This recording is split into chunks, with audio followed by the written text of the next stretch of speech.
sahabat kebenaran, kita datang kembali dan kita akan melanjutkan sesi tanya jawab ya, dokter ya. Baik, terima kasih kepada Anda yang masih standby bersama kami untuk melanjutkan ke dalam sesi tanya jawab ini. Baik, saya akan langsung saja bertanya, dan ini sudah banyak pertanyaan yang masuk, namun kita akan jawab ke pertanyaan yang barusan tadi ditanyakan ya. Oke. Takutnya banyak yang penasaran begitu, dokter. Mengapa Yesus disebut Adam kedua? Silakan. Baik. Karena posisi Yesus dengan Adam itu mirip, ya. Yaitu sama-sama mewakili umat manusia. Jadi waktu Adam pertama diciptakan, dia ini semacam perwakilan dari umat manusia, karena memang baru dia waktu itu, ya, sama Hawa, tapi Hawa kan diambil dari Adam juga, betul kan? Jadi Adam ini semacam pemimpin atau kepala perwakilan, sehingga ketika Adam jatuh, semua manusia ikut jatuh. Nah, Yesus disebut Adam kedua karena posisinya mirip. Nah, Yesus ini adalah unik karena dia satu-satunya manusia yang lahir tanpa sperma, tanpa ada laki-laki. Ya. Jadi sama dengan Adam. Adam kan juga tanpa punya bapak. Betul. Yesus juga tanpa punya bapak jasmani. Oh, Adam justru tanpa bapak dan ibu ya? Iya, gitu ya, bapak dan ibu ya. Tapi Yesus Kristus kan tanpa bapak juga. Betul. Dan dia menjadi perwakilan umat manusia juga, karena yang tadi kita baca di Roma, ketika dia benar, maka semua yang ada di dalam dia ikut benar. Ya. Adam berdosa, semua yang ada dalam Adam ikut berdosa. Yesus Kristus benar, semua yang ada dalam Yesus Kristus ikut menjadi benar. Ya, pertanyaannya, kita ada dalam Yesus atau enggak? Kita ada di dalam Adam secara natural, karena kita lahir. Ya, karena kita lahir dari orang tua kita lahir dari terus, berarti kita semua memang lahir dari Adam. Ya. Jadi secara natural, tanpa kita harus ngapa-ngapain, kita memang sudah ada dalam Adam. Makanya kita lahir dalam dosa.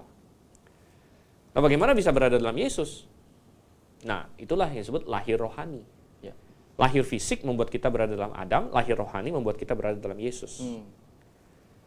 Dan lahir rohani itu lahir kembali dengan Roh Kudus tadi gitu. Ya. Ya. Yaitu melalui beriman, bertobat dan percaya kepada Yesus Kristus.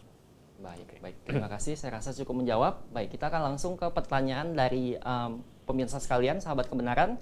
Saya akan bacakan pertanyaan pertama, datang dari Pak Kristanto Lee. Beliau berkata, tidak ada keraguan bahwa Allah menciptakan manusia menurut gambar dan rupa Allah. Tapi bagaimana kekristenan menjawab temuan sains ini? Tadi beliau memberikan link ya, dan linknya adalah gambar dari tengkorak Homo sapien atau manusia purba gitu Pak ya. Nah, apakah ini bukan fosil manusia? Kalau ini manusia, jelas di luar range waktu Alkitab sejak penciptaan manusia yang baru 6.000-an tahun begitu. Silakan dijawab. Oke, pertama karena saya tidak bisa membuka linknya sekarang ya, jadi saya tidak bisa meneliti sebenarnya apa yang dimaksud di situ. Tentang mengenai manusia, gitu ya. Kalau mereka sebut itu Homo sapien, berarti menurut mereka itu manusia sejati, gitu ya. Karena kaum evolusionis ada membuat banyak kategori lain yang sebagian sudah kita pelajari juga waktu kita, saya yakin ya, waktu geologi atau biologi zaman dulu. Ada yang mereka sebut sebagai Homo erectus, ya, Pithecanthropus erectus, yang mereka anggap semacam manusia-manusia purba lah, gitu. Tapi kalau mereka sebut itu Homo sapien, ya, itu berarti menurut mereka itu sudah manusia yang sudah lebih sempurna. Ya sudah kayak kita, karena betul. Kita pun mereka sebut sebagai Homo sapien, gitu ya. Nah, lalu mereka katanya menemukan tengkorak. Ya nggak heran gitu, menemukan tengkorak kayak manusia kan nggak heran. Nah, yang perlu dipertanyakan adalah menurut mereka itu tengkorak itu dari tahun berapa? Nah, itu yang perlu dipertanyakan. Gitu. Dan bagaimana cara mereka menghitung itu sudah berapa tua? Nah, sekali lagi, topik ini sebenarnya sangat mendalam gitu ya. Jadi hanya dengan beberapa menit begini agak sulit untuk menjelaskan karena masing-masing sistem ini punya sudut pandang masing-masing. Ya. Evolusi punya sudut pandangnya dengan asumsi-asumsinya yang panjang dan lebar, dan satu-satu perlu dibongkar dan satu-satu perlu dipatahkan. Asumsi ya Pak ya? Asumsi, begitu. Misalnya asumsi, mereka ketemu fosil, ya entah fosil manusia, entah fosil dinosaurus atau fosil binatang yang lain. Mereka bilang, ini dari sekian puluh juta, sekian ratus juta tahun yang lalu. Gitu. Dari mana mereka tahu itu gitu? Emangnya ketika ada fosil langsung ada labelnya, ini 300 juta, kan enggak? Iya betul. Berarti mereka sampai kepada kesimpulan itu kan melalui deduksi-deduksi, Ya. melalui pemikiran-pemikiran, asumsi-asumsi begitu. Ya. Nah, benarkah asumsi-asumsi itu? Nah, misalnya banyak orang sampai hari ini selalu dicekokin fosil itu butuh jutaan tahun baru terbentuk. Bentuk, betul. Ya, jadi kalau ngelihat fosil pasti jutaan tahun. Ya. Ini asumsi yang salah dan gampang dibuktikan. Kalau misalnya fosil itu butuh jutaan tahun untuk baru bisa terbentuk fosil, mestinya hari ini ada begitu banyak benda mati atau makhluk hidup yang sudah mati yang sudah dalam berbagai tahap menjadi fosil. Ya. Saya beri contoh, ini logika aja ya. Kalau misalnya butuh 1 juta tahun dari sesuatu mati baru bisa jadi fosil, perlu waktu 1 juta tahun untuk menjadi fosil, maka mestinya sekarang ada yang 50% sudah jadi fosil. Betul. Karena yang matinya 500 ribu tahun yang lalu kan. Ada yang baru 10% jadi fosil karena matinya 100 ribu tahun yang lalu. Ya. Ada yang sudah 90% fosil karena matinya 900 ribu tahun yang lalu. Ini kan logika aja. Pada kenyataannya tidak ada. Tidak ada benda-benda yang 50% fosil, 75% fosil, 30% fosil. Tidak ada gitu. Yang ada adalah fosil. Semua fosil ya. Ini fosil ya, fosil, dan yang lainnya nggak jadi fosil gitu. Misalnya, kalau misalnya binatang hari ini mati, jadi fosil nggak? Enggak gitu. Ya. Tidak ada yang jadi fosil. Ya. Coba aja Anda lihat, saya ada baca di tahun abad 19 atau 18 di Amerika waktu itu mereka berburu bison. Bison ya. Betul. Karena kulit bison itu Ya. tinggi harganya, dan waktu itu bison sangat banyak di Amerika. Ya. Ditembak itu bisa jadi ratusan ribu ekor. Wah.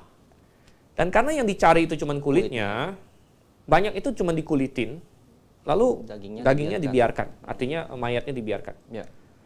Dan itu ribuan, puluhan ribu, bahkan bisa jadi ratusan ribu di berbagai padang di Amerika waktu itu. Dan tidak ada satupun yang jadi fosil. Satupun nggak ada yang jadi fosil. Ya. Nah, sehingga menggelitik kita, loh, kenapa? Kenapa kalau binatang mati hari ini nggak jadi fosil, manusia mati hari ini nggak jadi fosil, ya kan? Tetapi kok ada fosil gitu. Nah, berarti fosil itu, pembentukan fosil itu sudah diselidiki oleh ilmuwan-ilmuwan Kristen. Ya. Bukan tergantung pada lamanya waktu, tapi tergantung kepada situasi dan kondisi yang sangat spesifik. Apa itu, Pak? Yaitu situasi di mana terjadi kematian dan penguburan yang cepat. Ya. Dan terjadi, kita sebut litifikasi atau pembatuan. Pembatuan. Ya. Pembatuan. Jadi, pembatuan yang sangat cepat. Ya. Nah, batu itu secara garis besar ada 2 jenis, yaitu batu sedimen, ya, kemudian ada batu yang dari gunung berapi. Ya. Batu sedimen adalah jadi ada sedimentasi, ya, artinya partikel-partikel seperti pasir dan sebagainya, dia numpuk, dan biasanya itu butuh waktu yang cukup lama. Ya. Akhirnya dia jadi batu gitu kan, dengan tekanan air dan sebagainya.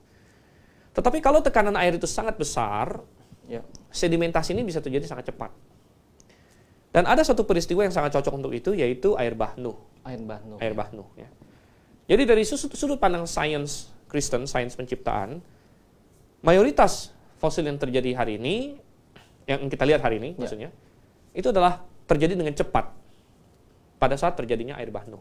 Apakah berhubungan dengan suhu kelembaban juga? Ya, tentu. Ya, pada saat air bah Nuh, suhu sangat dingin, sangat membantu, tidak terjadi pembusukan yang cepat, ya, melainkan ketika mati langsung terkubur oleh air bah, langsung tertimbun oleh berbagai sedimen, ya. Ya. Dan airnya kan tinggi tuh sampai menutupi gunung, jadi pressure yang tinggi yang akhirnya dia menjadi membatu, ya, sedimentasi, litifikasi, dan akhirnya menjadi fosil, gitu ya. Nah, jadi itu nomor 1. Ya. Jadi kita bilang bahwa penahunan, ya, yang mereka lakukan itu suspek istilahnya, ya. Kira-kira ya. Jadi masih banyak lagi bisa kita bicarakan mengenai manusia lain sebagainya, tapi cukuplah ya, kan kita butuh pertanyaan-pertanyaan lain juga. Baik, pertanyaan selanjutnya datang dari Pak Tobito Obi. Beliau bertanya, pertanyaan pertama, ada berapa suku orang-orangnya besar, rahangnya dan giginya awet dan kuat karena sering makan makanan keras. Apakah ini termasuk juga evolusi? Ya, pertanyaan yang baik.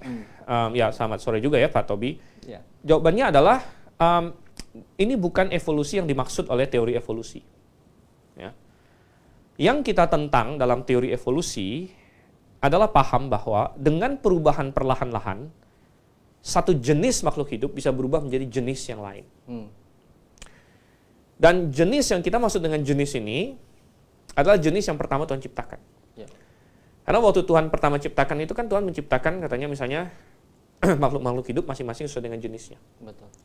Burung-burung sesuai dengan jenisnya, binatang darat sesuai dengan jenisnya. Jadi misalnya ada jenis kucing, ada jenis anjing, dan tidak mungkin jenis kucing berubah menjadi jenis anjing. Ya. Tidak mungkin jenis ikan, misalnya ikan apapun lah, berubah menjadi jenis makhluk darat. Nah, itu tidak mungkin. Tetapi di dalam tiap-tiap jenis itu sendiri, bisa nggak terjadi perubahan? Bisa. Karena Tuhan menciptakan makhluk hidup, masing-masing makhluk hidup itu, masing-masing jenisnya itu sangat fleksibel, mampu melakukan adaptasi, ya, dan memiliki variasi. Misalnya manusia contohnya. Manusia ini diciptakan memiliki rentang variasi yang tinggi. Ya. Sehingga ya kita melihat hari ini manusia macam-macam dari yang pendek sampai yang tinggi. Dengan tone warna kulit yang berbeda-beda. Rambut berbeda. Itu semua adalah variasi di dalam satu jenis. Jadi Tuhan ciptakan masing-masing jenis makhluk hidup itu memiliki kemampuan bervariasi. Ya. Dan itu bisa, dan bisa melakukan adaptasi. Ya. Namun yang tidak mungkin, yang kita bilang tidak mungkin adalah satu jenis makhluk hidup berubah menjadi jenis yang lain. Ya, dalam perbedaan jenis yang Tuhan ciptakan ini. Mengapa tidak mungkin kita bilang? Karena diperlukan informasi tambahan. Ya, informasi tambahan.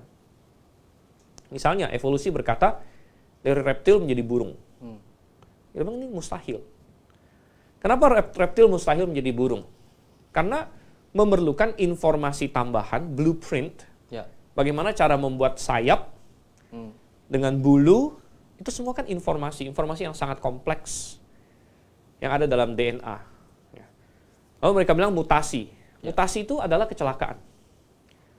Mutasi itu misalnya ada kode DNA berubah secara nggak sengaja. Dan itu sifatnya buta. Ya. Saya ambil satu buku, misalnya Alkitab. Ini isinya kode informasi. Kita mutasi itu berarti misalnya kita ambil satu huruf atau satu kata, kita ubah sembarangan. Kita ambil mutasi lagi tempat lain, ubah sembarangan. Bisa nggak dengan begitu menambah informasi? Misalnya nambah satu kitab lagi gara-gara begitu, kan nggak mungkin. Yang ada adalah informasi yang sudah ada malah jadi rusak-rusak gitu. Betul. Jadi mutasi tidak bisa menghasilkan informasi kompleks yang baru. Kalau menghasilkan informasi yang asal-asalan sih yang ya mungkin bisa lah ya. Misalnya kata iman, N-nya berubah jadi M, iman jadi imam. Lihat nih ada kata baru nih. Ya memang benar sih. Tapi nyambung nggak dengan kalimatnya? Betul. Ya, bisa nyambung, bisa nggak nyambung gitu. Intinya tapi tidak bisa menciptakan materi yang sama sekali baru yang kompleks. Begitu. Ya. Dan jadi tidak mungkin. Gitu. Tapi kalau misalnya ada manusia yang karena makannya keras, ya jadi keturunannya banyak yang rahangnya kuat, itu belum termasuk evolusi yang kita tentang. Itu adaptasi gitu kan. Adaptasi ya Pak. Adaptasi makhluk hidup ya terhadap lingkungan. Baik. Saya rasa cukup menjawab. Kita langsung lanjut ke pertanyaan kedua ya, karena keterbatasan waktu juga. Ada yang mengatakan ada beberapa unggas yang dulunya memiliki sayap yang bisa digunakan terbang, tapi karena kondisi lingkungan yang berjalan ribu tahun akhirnya sayapnya menyusut. Apakah ini termasuk evolusi? Dijawab singkat saja Pak. Ya, ini asumsi evolusi kita bilang. Asumsi evolusi karena tidak ada orang yang benar-benar mengecek benar nggak sih dulunya ada sayap lalu menyusut segala macam. Kayak mereka bilang manusia punya banyak organ-organ yang sisa peninggalan. Dulu usus buntu, ini sisa nih. Tapi ujung-ujungnya setelah diselidiki ternyata bukan sisa, ada banyak fungsinya dan sebagainya. Jadi adalah asumsi mereka bahwa dulunya punya sayap, lalu sayapnya menyusut dan sebagainya. Sebenarnya pada kenyataannya enggak gitu ya. Walaupun memang bisa terjadi adaptasi, tapi tetap ada range adaptasi itu. Jadi nggak mungkin sampai berubah total gitu. Baik, saya rasa kayak misalnya manusia nggak mungkin adaptasi sampai tangannya jadi 4. Ya, itu nggak mungkin. Ya. Yang ada adalah kecelakaan dalam lahir misalnya lain sebagainya, ya bayi apa kembar siam lah, akhirnya ya itu bukan hasil evolusi. Itu adalah kecelakaan, ya. Jadi kesalahan genetika dan sebagainya. Baik, pertanyaan selanjutnya, apakah dinosaurus, naga ataupun binatang yang dapat mengeluarkan api itu nyata dan alkitabiah? Kalau iya, maka kapan mereka ada di bumi? Mungkin dimaksudkan Ya, di Ayub. dinosaurus itu jelas ada. Ya. Ya, dan dinosaurus itu kan bisa kita bagi, ada dinosaurus binatang darat, berarti Tuhan ciptakan pada hari ke-6. Ya. Dinosaurus laut berarti Tuhan ciptakan di hari ke-5. Bahkan kita bisa bilang, sebenarnya apa sih kriteria dinosaurus, gitu kan? Apakah dinosaurus itu berarti cuman yang sudah punah saja baru disebut dinosaurus? Bagaimana dengan komodo? Ya, komodo ini kan kayak dinosaurus itu kan literalnya adalah terrible lizard, ya. Itu arti literal dari dinosaurus. Kadal-kadal yang mengerikan. Ya, saya bilang di komodo sebenarnya masuk dalam kriteria itu. Cuman karena dia masih ada sekarang, jadi banyak orang tidak masukkan sebagai dinosaurus. Ya. Karena dalam konsep dinosaurus pasti sudah harus punah gitu. Padahal kan nggak harus juga. Ya, jadi kita bisa katakan bahwa tadi ya, kalau binatang yang menyemburkan ini sepertinya ada memang di Ayub, ya. Leviathan katanya bisa menyemburkan api, ya. Jadi Anda bisa baca nanti di Ayub 38 sampai 40-an. Gitu. Baik. Kita lanjut ke pertanyaan selanjutnya. Apakah virus corona yang dulu lalu berubah jadi virus corona jenis baru ini dinamakan evolusi? Ya, tidak juga ya. Karena dia tetap virus corona. Kalau misalnya virus corona berubah menjadi anjing misalnya, nah jauh sekali. Ya, atau virus corona berubah menjadi bakteri atau apa begitu, ya. Nah, itu baru aneh, kita bilang, ya. Tapi virus corona dia tetap virus corona. Ya. Dan dia ada variasi dalam virus corona. Ya. Nah, variasi-variasi ini yang akhirnya membedakan satu virus corona dengan virus corona lainnya. Jadi kan dia berbahaya, Pak, ya. Ya. Baik, pertanyaan selanjutnya, apakah betul dari satu spesies bisa terbentuk dua atau lebih spesies baru seiring pengaruh lingkungan? Tergantung definisi dari spesies. Karena spesies itu tidak sama dengan jenis yang Tuhan ciptakan. Beda, Pak, ya, istilahnya. Ya, istilah beda. Ya. Spesies ini kan istilah ciptaan manusia. Jadi manusia melihat binatang-binatang lalu dikelompokkan menjadi spesies. Ya. Ada yang menurut manusia beda spesies, tapi kalau kita selidiki sebenarnya ini masih satu jenis yang Tuhan ciptakan. Contohnya, Pak? Anjing dengan serigala. Ya. Anjing dengan serigala, kalau di manusia dalam tata taksonomi, ya, orang bilang taksonomi artinya pembagian makhluk hidup, ya, itu dibedakan spesiesnya. Namun sebenarnya dia satu jenis. Kenapa kita tahu? Karena bisa saling menikah. Bisa, ya, Pak, ya? Bisa, ya. Serigala kawin sama anjing bisa, lahir. Jadi kita kembali ke Kejadian pasal 1, ya. Tuhan bilang, Tuhan menciptakan segala makhluk hidup after his kind. Anda cek dalam KJV, ya, dalam bahasa Indonesia dia terjemahannya agak kurang tepat menurut saya. Ya. Bahasa Indonesia tulisannya Tuhan menciptakan segala jenis burung, segala jenis. Tapi lebih tepat adalah Tuhan menciptakan menurut jenisnya. Menurut jenisnya, ya. Menurut jenisnya, after his kind, after their kind. Ya. Jadi artinya makhluk hidup itu akan berkembang biak menurut jenisnya. Standar kita, kalau misalnya dua makhluk hidup ini masih bisa menikah dan punya anak, sebenarnya itu masih satu jenis. Cuma itu variasi dalam satu jenis. Jadi patokannya itu, ya, Pak? Patokan gold standard, ya. Nah, sebenarnya ada bidang ilmu yang mempelajari ini dari science creationist, yang namanya baraminologi. Baraminologi. Jadi mempelajari baramin, ya. Baramin itu artinya bara itu menciptakan, min itu jenis yang diciptakan. Ya, jadi sangat mendalam, sangat menarik, ya. Baik. Jadi kalau satu spesies berubah menjadi spesies lain bisa, tapi sebenarnya masih satu jenis. Masih dalam satu jenis. Tidak mungkin berubahnya ini melompatin jenis, tadi saya bilang. Misalnya manusia itu unik. Ya, nggak mungkin dari jenis kera berubah menjadi manusia. Begitu. Baik. Cukup menjawab. Next question. Pertanyaan selanjutnya datang dari Pak Fili Tuuk. Gembala Stephen, bagaimana sikap seorang pelajar Kristen ketika diperhadapkan soal evolusi yang diajarkan di sekolah? Karena akan ada dilema untuk mempertahankan nilai yang bagus atau mempertahankan ajaran yang benar, begitu dilema. Ya, saya menyarankan begini, selama kita sendiri sudah paham kebenarannya, lalu kalau dalam soal ditanya, Ya. bagaimana terbentuknya bumi, ya kita bisa jawab gini, menurut teori evolusi, begini. Nah, kita kan jawabnya menurut teori evolusi. Betul. Jadi, tidak mengukuhkan bahwa kita percaya itu, tapi membuktikan bahwa kita sudah mempelajari materi, dan kita tahu apa yang diajarkan oleh evolusi. Betul sekali. Tidak mengindikasikan kita percaya itu atau kita menganggapnya benar. Yang guru mau itu kan kamu di kelas itu tidur atau dengerin gitu, ya kan? Nah, kita membuktikan ya sebagai orang Kristen bahwa saya menguasai materi dan memang kita harus menguasai materi. Kalau kita ingin mau membantah evolusi, kita harus tahu apa yang evolusi Justru katakan. harus menguasai, ya, benar. Akan sangat lucu kalau kita mau membantah evolusi tapi kita nggak tahu evolusinya apa yang diajarkan gitu. Betul sekali, Pak. Jadi nggak masalah kita pelajari, tapi kita juga harus pelajari yang benarnya, gitu ya. Dan ya kalau ditanya ya kita bisa tergantung ya. Kalau memang lagi diajak diskusi ya bisa aja sih kita ngomong, oh sebenarnya begini loh Pak, sebagai bersaksi gitu ya. Kalau menurut saya sih begini. Tapi kalau bapaknya ngotot, ini menurut evolusi gimana? Ya udah kita jawab aja, menurut evolusi begini. Ya kita paham kok begitu. Baik sekali jawabannya. Baik, selanjutnya kita kembali ke pertanyaan dari Pak Tobi. Apakah mungkin ada namanya mikroevolusi di dalam lingkup satu spesies? Jadi spesies manusia Homo sapiens berubah-ubah perawakannya, tapi tetap manusia tergantung kondisi lingkungan dalam pengaruh lama. Ya, jadi silakan Pak. Ini sebenarnya sudah kita bahas tadi. Jadi bisa di dalam satu jenis, misalnya jenis manusia, ada variasi dan ada adaptasi. Bisa gitu ya. Nah, tetapi ini sebenarnya bukanlah evolusi yang kita tentang. Ya, yaitu perubahan dari satu jenis ke jenis lain yang berbeda gitu. Itu yang kita bilang tidak mungkin. Nah, ada sebagian orang menyebut istilah ini mikroevolusi. Ya, ada sebagian orang menyebutnya mikroevolusi.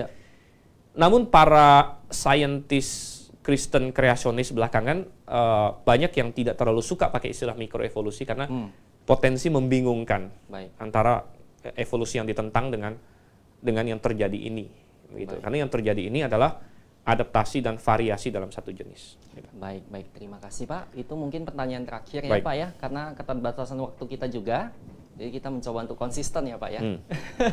Baik, tidak apa-apa sahabat kebenaran yang sudah bertanya, nanti apabila pertanyaannya belum terjawab, kami akan langsung masukkan di grup, karena kami sudah ada memberikan link di kolom komentar untuk grup kami. Nanti Anda tinggal masuk saja di grup itu, dan pertanyaan-pertanyaan yang tadi Anda tanyakan dan tidak sempat ditanya di sesi ini akan dijawab di grup tersebut, begitu. Baik, akhir kata kami segenap kru, tapi sebelumnya kita akan berikan kesempatan seperti biasa pada narasumber untuk memberikan closing statement. Silakan, Dokter. Baik, jadi mungkinkah Allah menciptakan melalui evolusi? Mungkinkah Allah menciptakan melalui evolusi? Jawabannya tidak mungkin. Karena Alkitab memberitahu kepada kita bagaimana Allah menciptakan. Allah menciptakan secara langsung dalam 6 hari, langit bumi beserta segala isinya. Dan ini adalah isu yang penting, karena yang terkait adalah otoritas Alkitab. Bisakah kita mempercayai Alkitab? Dan iman Kristen adalah iman yang didasarkan kepada kita harus percaya historisitas dari apa yang Alkitab katakan. Terutama mengenai Yesus Kristus. Bahwa dia pernah lahir, dia pernah mati, dia pernah bangkit. Walaupun sains mungkin berkata tidak mungkin orang mati bangkit, tapi kita percaya dia bangkit. Jadi kita harus percaya scientificness of the Bible, historicity of the Bible. Dan ini juga berkaitan dengan keselamatan, karena tadi kita bilang kalau kita konsisten percaya evolusi, kita akan pelan-pelan meruntuhkan pengajaran Alkitab tentang keselamatan. Baik, demikian closing statement yang sangat bagus dari narasumber kita. Baik, akhir kata kami akan ucapkan perpisahan ya Pak ya, dan tenang, kita akan bertemu lagi di lain kesempatan, yaitu di minggu depan di jam dan di waktu yang sama. Kami dari Studio 1, semua yang bertugas mengucapkan selamat melanjutkan aktivitas Anda dan Maranatha.